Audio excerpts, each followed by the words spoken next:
hogaamiyaha dalka Iiran ayaa bartiisa Twitter ka soo dhigay qoraal iyo sawir u muuqata mid uu ku baaqayo in la weeraro madaxweynihii hore ee dalka Mareykanka Mr. Trump si looga aargoosto dilkii sanadkii hore dalka Mareykanka uu geystay taliyihii ugu sareeyay militariga dalka Iiran General Qasim Suleyman.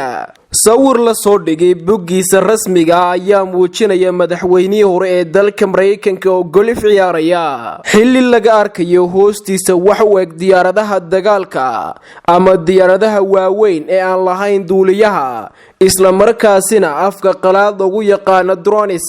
sawirkaasina ayaa ciwaan looga dhigay aargudashadu waa mid la hubo. shirkadda Twitterka ayaa xidhay ciwaanka yar oo dad badan ku taxnayn oo markii ugu horeysay lagu daabacay sawirka. haweeney afayeen ah oo u hadashay shirkadda Twitterka ayaa u sheegtay wakaaladda wararka ee Reuters in ciwaankaasi uu yahay mid been abuur ah isla markaasina uu ku xadgudbay nidaamka iyo siyaasadda u yaala shirkadda Twitterka. si kastaba haatee qoraalka oo ku lifaaqan sawirkaasi isla markaasina ku qoran luqadda Faransiga ayaa waxa la soo dhigay bogo kale oo Twitterka isla markaasina ay ku xidhan yihiin 30,000 oo qof.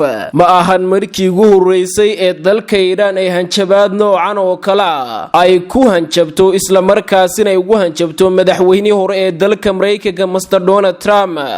ma ogtahay inay Somtel bilowday abaalmarino cajiib ah oo ay macaamiisheeda ugu tala gashay. waxaa ka mid ah abaalmarinahaas dahab, microwave, TV iyo moobilo dhammaan shirkadda Samsung ah, account lacag ku jirto oo banka dahabshiil ah, dalxiis aad ku degto hoteelada damal iyo weliba 10 gaari oo Hyundai cusub ah kuwaas oo qaar ka mid ah gaarayaan qiimo $30,000. intaas iyo xidhmooyin kale oo guud ahaan 5,000 oo abaalmarinood noqonaysa waad ku guuleysan kartaa.